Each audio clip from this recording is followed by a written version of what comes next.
Manager tries to crack down on dress code, I respond by wearing yoga pants to work, by user Gingerly Forged. So I 34M used to work at a popular convenience store, really popular with a cult-like following, chain years ago. I've always been a bit of a clown but very good at following rules while doing so. After working there a few years and seeing managers come and go, we got in a new woman who was just miserable and really wanted to flex her authority. Shortly after she started, she posted the uniform portion of the handbook in the break room and started complaining about people's attire, but clearly took the biggest issue with girls wearing yoga pants. So me being the petty rule follower, I combed through the policy and noticed some things in the wording. The rules stated that yoga pants are allowed as long as the ankles flared, and there was no gender designation for these articles. Malicious compliance. I and a friend went to Walmart after work and bought me a couple pairs of flared yoga pants. Now mind you, I'm not a huge guy, but I am chubby and have a big beard. I began wearing them almost every day I worked, and especially if she was working. This infuriated her. I would regularly hear her protests and even saw her go to the AGM and GM. Their response was always, "I can't say anything, he's in dress code L." This continued for a month tops before she requested a transfer. But what made it even more fun was trolling weird pervert customers. They would stand at the deli area and gawk at the young ladies working, especially if they were bent over the hot food table. When I would notice this, I would sidle over beside them and give the boys two butts to look at before whipping my head around and making eye contact with them. The level of disgust on their faces filled my heart with joy. Cooks should know not to mess with the cook, by user JRA1111. I was on base, working the sandwich bar in the dining facility. I had a long line of customers because when I worked the sandwich bar I added way more food than I was supposed to. As I'm rushing to get the soldiers in and out, I get a female SGT and she informs me that she is a cook for the other dining facility on base. Naive me thinks she's trying to be friendly, but instead she walks over to the utensil rack, takes a fork, brings it to me, and in her most Karen and loud voice says, "So I know you're supposed to use a fork to grab the deli meat." She's not wrong. I was using my gloved hands, like they do at the restaurant, because it's really hard to get the tightly packed deli meat separated, and I'm trying to work faster so I don't get in trouble for having a long line. Even though she was right about the rule, I was still upset with her because of the way she said it. She cared more about putting me down than the actual rule. Proof: first of all, it's unsanitary for me to use a fork that she touched with her dirty hands, she knows that. But I do it anyways because she's a sergeant. The first slice of meat separates perfectly and I put it on her sandwich. But that second slice is married to the next one and will not budge. So now I'm scraping at the meat and it starts to shred. She gets frustrated, but I'm loving it. As I shred the meat some more, she barks at me to just put both slices on her sandwich. To which I reply, "Sorry, I can't do that, as you know, the rules are only 2 slices of meat per sandwich." I never followed that rule, which is why I had a long line of customers. Once the meat is completely shredded, it finally separates. I figured no reason to stop there, and I made her the ugliest sandwich possible. It was so bad that when I looked at the next SGT in line, he held up his hands in surrender and quietly said, "You can use your hands for my sandwich. You will address me by my new name, by user substantial term 3843. Edited to respond at the end. I once worked for the second most toxic man I have ever known.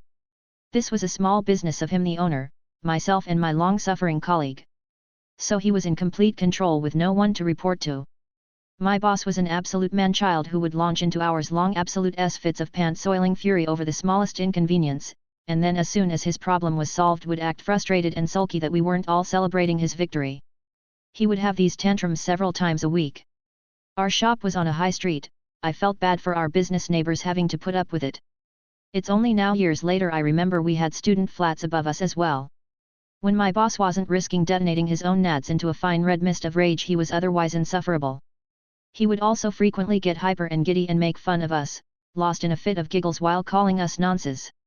Or he would decide that some new form of honors should be bestowed on him, like we should be made to call him Sir, or Master, or Darth. Seriously, imagine a man that has never in his life held a stick or pole without swinging it around making lightsaber noises. Once day he decides we are to call him Daddy Cool. We argue and resist and oh for sake at him, but he is insistent that we are to all refer to him henceforth as Daddy Cool. I step away from the insanity to take my lunch in the basement. I chill a little and my own anger settles to weary resignation. Dangerous, perilous, weary resignation. I climb the steps from the basement. I burst through the door and bellow in my stage voice, "Daddy Cool. Customers are in the shop being tended to by my boss. I ignore them. My colleague crumples into hysterics, gasping OMG between breaths. We have run out of XYZ, daddy cool. We should order some of UVW also, daddy cool. I address him as daddy cool for days until he's like okay alright that's enough. Actually no, I continue to refer to him as daddy cool well beyond him begging me to stop. And several more times as necessary over the years when a reminder is necessary. Edit to add, well fa duck that meme or Twitter quote where someone says I tell people funny stories and they all go quiet and ask me if I'm okay or similar. I could not have imagined this story would get so many kind and supportive responses. I'm really very touched, thank you all. And I'll answer some questions. I left after 5 years there. My next boss basically offered me a job based on his experience as a customer. As a lot of people said they recognized, people who suffer abuse often internalize it and believe the way they are treated is what they deserve, as well as having the energy and motivation to change things sapped from you. Without this sort of life raft offer I would have been there a lot longer. Next boss turned out to be extremely manipulative and tried to coerce me into doing illegal stuff. I decided I had to leave after a couple of years. I made the mistake of saying I was going to be looking for other work and he fired me the next day. The next 2 jobs also had problematic managers and I'm looking for a new job again now. I have had a few years of counseling. I'm much better and happier now. PTSD hasn't come up in that time, I would have thought it would by now but I will ask next time. The worst person I've ever met is my dad. My boss. I don't know enough to say regarding bipolar or BPD so I'll defer to the people who commented from experience. Coke, not that I'm aware of. Smoke weed? Every day I. Once in a while he'd tell us about a weekend of shrooms or some new thing he'd tried. Most of our regular customers had an idea of what he was like, several came in to find him mid-meltdown. My boss was comparatively restrained even towards the most aggressive customers so he could control himself or at least delay his outbursts. I'm not sure what that says about bipolar/BPD. I've only ever seen him go unfiltered rage explosion on people he knew well. He had some semblance of restraint/self-preservation. He was never physically violent but I've also seen him in states when his own eyeballs were trying to escape their sockets to work independently of him to strangle CO workers or his friends. Oh and regarding the lightsaber mocking. I get that you guys were probably joking but genuinely, I apologize for suggesting anyone shouldn't get their fun where they can. Life can be awful, sci-fi and fantasy are my escapist wonderlands too. Enjoy joy, without shame. Don't want to pay overtime, but wants overtime, by user local_admin_user. I've spoken to you many times about the rules on this project, so we do not need to go over this again. You must take any overtime work during the week on the Friday. You cannot do overtime on the Friday. You cannot negotiate this, we've been over it a million times. I am not interested in discussion. So this is how the discussion with my boss began back when I did support. To give context, this was a 2-year plan of migrating remote sites. It wasn't particularly complicated but in order to make things smoother we'd suggested migrating most of their data overnight. This would occur a couple of hours of overtime each week which the company were not happy having to pay, so they insisted we take time off on the Friday instead. The problem was that 2 hours could easily jump to 4 or 5 if there was a complicated server setup and a lot of data. These were old legacy systems with terrible connections, you had to babysit them and there was zero documentation. 1 week well into the project the migration at night takes almost 7 hours, I'm in work the follow day, Tuesday, and I'm exhausted having had about 3 hours sleep. I'm refused the day off as it must be Friday. By Friday I have recovered and I'm looking forward to my 30-minute working day at this point. I roll in, there's been a ransomware incident at the previous week's site. I'm told to go there and help handle it. So I do. I spent my 30 minutes driving to site, call up my boss, hi boss, just clocking off as it's a Friday to take my hours back. Can you send X out here now as it looks like a right mess, see you on Monday. They quickly organized overtime payments for the remaining 23 weeks the project had to run. FYI I did get told off on the Monday for my attitude but there was nothing they could do about it. TLDR don't set inflexible rules then expect flexibility. Don't make others uncomfortable, by user intrepid she. This is long, but it has to be to provide the needed details about what happened. About 10 years ago I worked in a team of scientists, which is almost enough to drop the mic right here, smiling face with open mouth and smiling eyes, when one day our boss told me others perceive me as contemptuous. I was shocked beyond words. I certainly did not feel superior or feel contempt for anyone. I was so flabbergasted I was silent for probably 2 solid minutes. I asked for an example of when something I had said or done gave someone that feeling. He said he couldn't divulge that information. Okay. Then I asked for an example he had experienced or observed himself. He said he had none. I said, since I have no clue what I've done, how am I supposed to adjust my behavior? He said he didn't know. I said, basically then, I just need to not talk. He said he wasn't sure. I knew right then what to do. I am pretty introverted, and as a child I didn't talk for years. I rarely spoke until I was about 13 years old. Got lots of notes from teachers about how quiet I was. I would answer questions when directly asked, but rarely spoke otherwise. So, my malicious compliance in this situation was easy for me. I just stopped talking except when asked a question. I made a point of smiling, showing I was listening, nodding agreement, etc.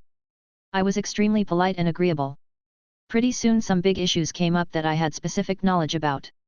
I knew how to solve them, but no one else asked. A huge conflict came up between 2 of our labs because one group wanted it one way and the other group had a different opinion. They fought and fought. People were having secret meetings in their offices to try to win. And when they finally arrived at the action they chose, it was wrong. In fact, both groups were wrong. And the whole experiment failed. It's important to know no one was hurt, no property damage or anything like that. Just a lot of wasted time and expense on materials. But I never said a word. This went on for 3 weeks. The lab's budget had to be revised. They had to cut travel expenses, which I was okay with because I didn't want to travel anyway. So, no conferences for anyone. This is a big deal for a lot of researchers because it's how we gain notoriety to be able to get grants, among other things. Finally a colleague asked me why I hadn't spoken for so long, why I was so quiet. Was something wrong? I explained about being told others perceive me as contemptuous. She had the same expression I did when I was told. She said she didn't believe anyone had said that about me. I honestly was surprised again because I believed our boss. Then she asked me what I thought about the experiment design and why it was failing. I told her about the solution I believed would work, which was actually surprisingly simple. She recognized it had a good chance of succeeding and asked me to share the idea at the next department meeting. At that meeting she asked me again in front of everyone and I repeated what I told her. Several people asked why I hadn't spoken up sooner. I explained I had been given feedback that indicated I caused others to feel uncomfortable. The whole table of colleagues also looked stunned at me. I said I was committed to not causing such bad feelings and couldn't figure out how to communicate because the feedback didn't give me any specific guidance. Everyone looked at the director at that point and he said, "We shouldn't discuss personnel issues." Ha! It was my issue, so I said, "If anyone here perceives me as contemptuous and said as much to our boss, that's the reason I haven't been talking. If you don't feel that way about me, let me know and I will stop being silent." Someone else said we needed to hold a vote so there wouldn't be any more confusion or talking behind anyone's back. They voted 100% for me to talk normally and that they didn't agree that I was ever contemptuous. That director slowly stopped coming to work, month by month after this episode, until he was only showing up 1 day a week. Finally he took a lab position elsewhere and one of my colleagues was promoted to director. The experiment was a success. The next year I got a grant to keep the research going and paid for 2 people to be able to travel to the related conference to present our findings.